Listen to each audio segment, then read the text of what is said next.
गोपाल ग्राम में कृषि विज्ञान केंद्र पर भारत के पूर्व प्रधानमंत्री चौधरी चरण सिंह के जन्मदिन के अवसर पर जिला अधिकारी डॉक्टर उज्जवल कुमार ने वह लगाए गए विभिन्न प्रदर्शनियों का भी निरीक्षण किया। प्रति हेक्टेयर अधिक उपज करने वाले किसानों को अंग वस्त्र व प्रमाण पत्र देकर सम्मानित किया गया। कृषि क्षेत्राधिकारी डीके सिंह और किसान सुमित शुक्ला ने नैनो यूरिया को लेकर बताया।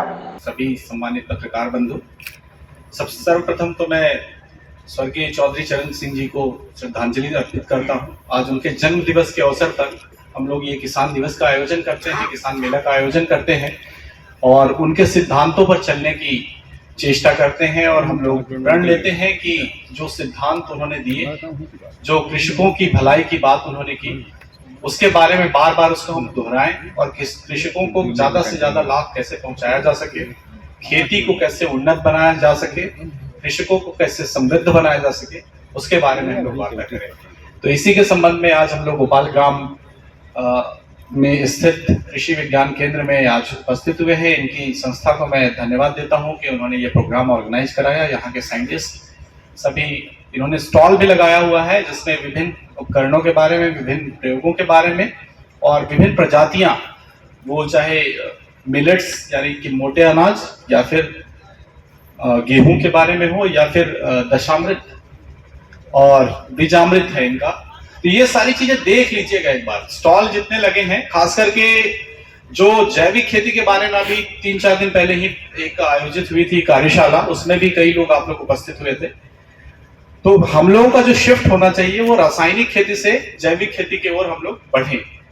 जैसे कि आप लोग देखते रहे कि परंपरा फिर से रिपीट होती है। पहले हम लोगों ने शुरुआत जैविक खेती से ही की थी और धीरे धीरे करके फिर हम लोग जैविक की तरफ बढ़ रहे हैं। क्योंकि तरह तरह के एक्सपेरिमेंट्स होते रहते हैं, साइंटिस्ट जो है विभिन्न प्रकार के चीजों का इजाद करते हैं और उसी का फिर हम लोग अपने खेती में और अपने आने वाले जितनी भी फसलें होते हैं उसमें उसका उपयोग करते हैं। तो अभी रबी का सीजन चल रहा है। रबी के सीजन में आप लोगों ने, मेरे ख्याल से ज्यादातर लोगों ने बुआई कर ली होगी।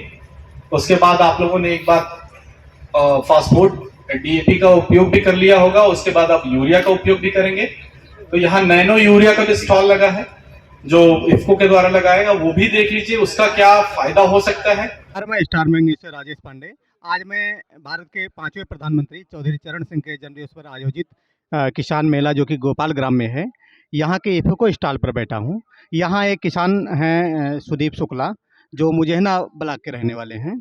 इन्होंने जो नैनो ब्रांड की यूरिया है इसका उपयोग किया है सागरिका के साथ मिलाकर। आइए इनसे जानना चाहेंगे कि क्या अनुभव है, क्या रिस्पांस मिला उनको। जी, सबसे पहले तो अपना परिचय दे दीजिए। नमस्कार जी, मैं सुदीप शुक्ला मुजैना तहसील मुजैना ग्राम से हूँ और मैं नैनो यूरिया का और सागरिका का अपने फसल पे मैंने प्रयोग किया और इससे जो लाभ प्राप्त हुआ उसके बारे में मैं आपको बताना चाहूँगा। हाँ, मैंने इसको सर्वप्रथम गेहूं में 1 एकड़ में आधा लीटर 1 एकड़ में सागरिका के साथ मिला के मैंने इसका स्प्रे किया। इसका जो मैंने डोज रखा वो 10 ml पर टंकी के हिसाब से, 15 ml पर टंकी के हिसाब से रखा, 10 से 15 ml नैनो यूरिया का, और सेम डोज यही सागरिका का मिला के इसमें स्प्रे किया। इससे हमें फ़ायदा ये हुआ, जो हमारी गेहूं की फसल है उस पर पहली चीज़ तो हरापन, जो गेहूं पत्ते पीले पड़ रहे थे वो बिल्कुल हरे हुए। दूसरा, कल्लों का विकास और उसका जो पौधे का जो ग्रोथ है वो काफ़ी अच्छा हुआ। पौधा खेत में बिल्कुल गेहूं जो अपना था वेट पूरा भर गया।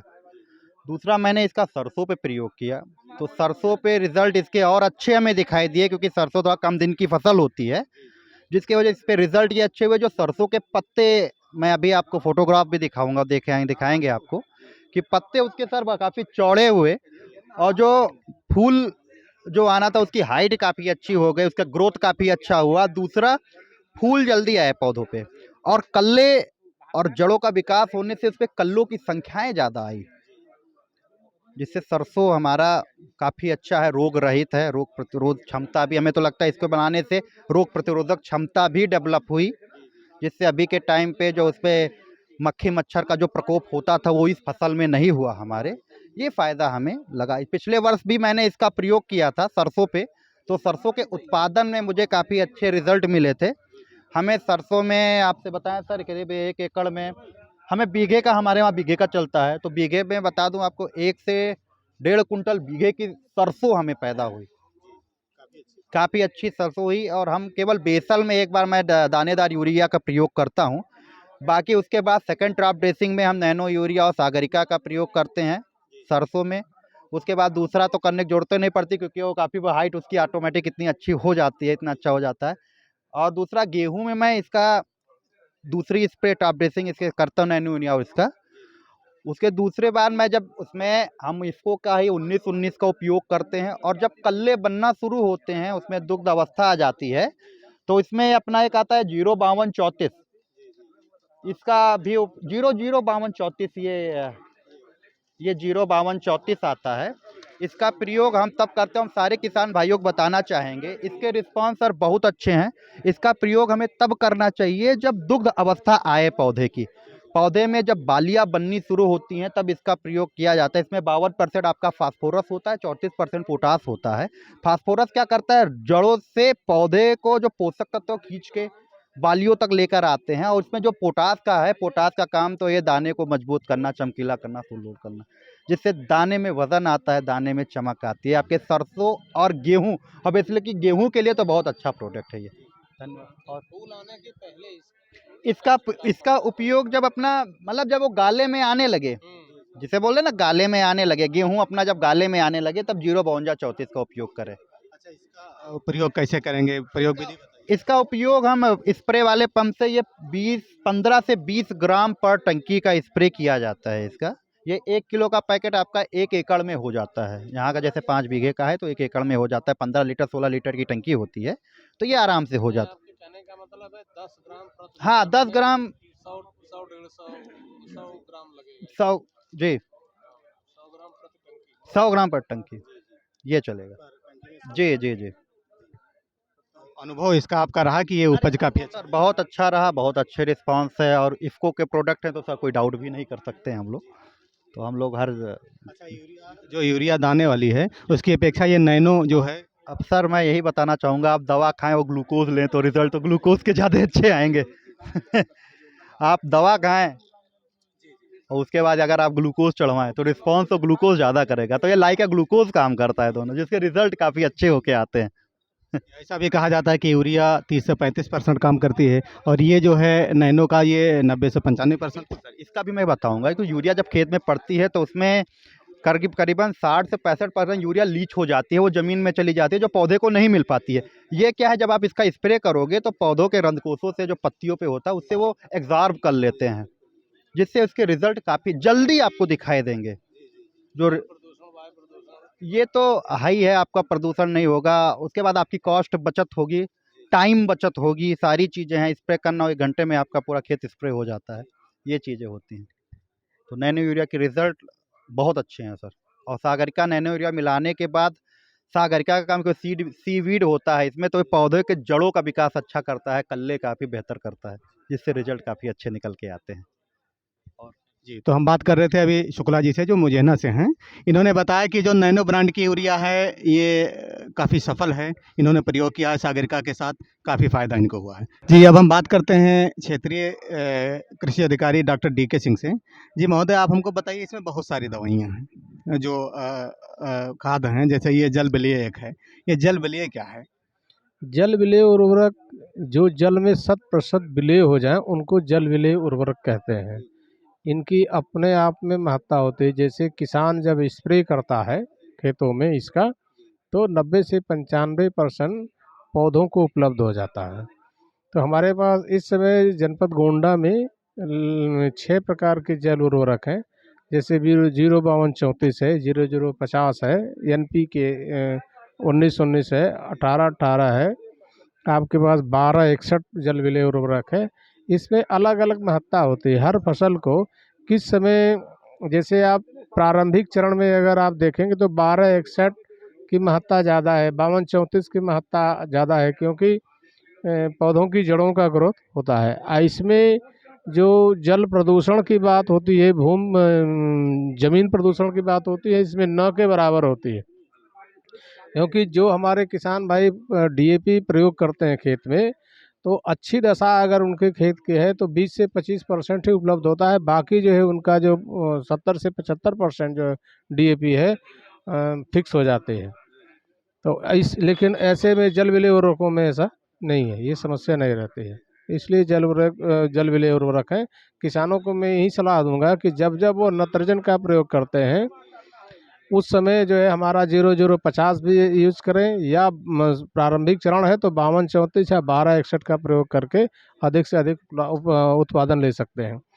और दूसरी बात ये है कि जो किसान इस समय जो है मान लीजिए उनको डीएपी की क्राइसिस थोड़ी अगर उन्होंने नहीं किया है तो 1261 5234 का प्रयोग करके वो अच्छा उत्पादन प्राप्त कर सकते हैं अगर इसका छिड़काव करें तो। छिड़काव जल विलेय उर्वरकों का छिड़काव जो है 3 बार किया जा सकता है, 30 से 35 दिन बाद बुआई के, उसके बाद जो है 60 से 65 दिन बाद, और तीसरा छिड़काव जो है जो फूल आने की दशा है उससे 1 सप्ताह पहले करके अच्छा से अच्छा उत्पादन प्राप्त कर सकते हैं। तो क्या एक टॉनिक के तौर पर इसका उपयोग कर? ये टॉनिक नहीं है, क्योंकि यह पौधे की आवश्यकता है, पोषक तत्व है। टॉनिक तो हमारे पास जो है एक टॉनिक को आप कह सकते हैं ये सागरिका है, जो टॉनिक के रूप में काम करता है। इसमें ग्रोथ हार्मोन्स होते हैं, विटामिन्स होते हैं, और बाकी जो भी 17 पोषक तत्व आवश्यक होते हैं पौधे के वृद्धि और विकास के लिए, इसमें सारे के सारे पोषक तत्व उपलब्ध हैं। तो इसको हम टॉनिक कह सकते हैं। बट यह जो है एसेंशियल जो है पोषक तत्व है, पोषक तत्वों की पूर्ति करते हैं। अच्छा, ये जो सागरिका है इसको फसल में कितनी बार डाला जाए? इसको फसल में आप 3 बार डाल सकते हैं। जैसे हमने जल विलेय उर्वरकों के बारे में बताया, वैसे इसका भी आप प्रयोग कर सकते हैं 3 बार, 30 से 35 दिन बाद, और दूसरा और तीसरा छिड़काव जो है पहले छिड़काव के 20 दिन बाद, और फिर जो है दूसरा छिड़काव के 20 दिन बाद।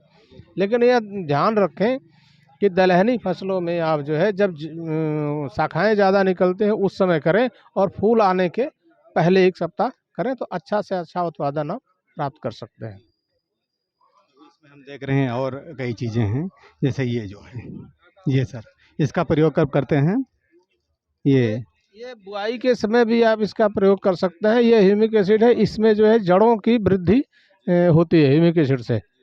ह्यूमिक एसिड हम बता दें कि जैसे हमारा जो ऑर्गेनिक मैटर है, जब ऑर्गेनिक मैटर धीरे धीरे सड़ता है तब उसको जो है पौधे को मिलता है। इसमें ह्यूमिक एसिड में क्या है कि जब हम सप्लाई करते हैं कृत्रिम रूप से तो हमारे पौधे को तुरंत मिल जाता है, और जड़ों का विकास जो है तीव्र गति से होता है। तब जब जड़ों के विकास जब तीव्र गति से होता है तो पोषक तत्वों का जो अवशोषण होता है ज़मीन से वो बहुत तीव्र गति से होगा। जब पोषक तत्व आएंगे तो पौधा जो है वो बलशाली हो जाएगा।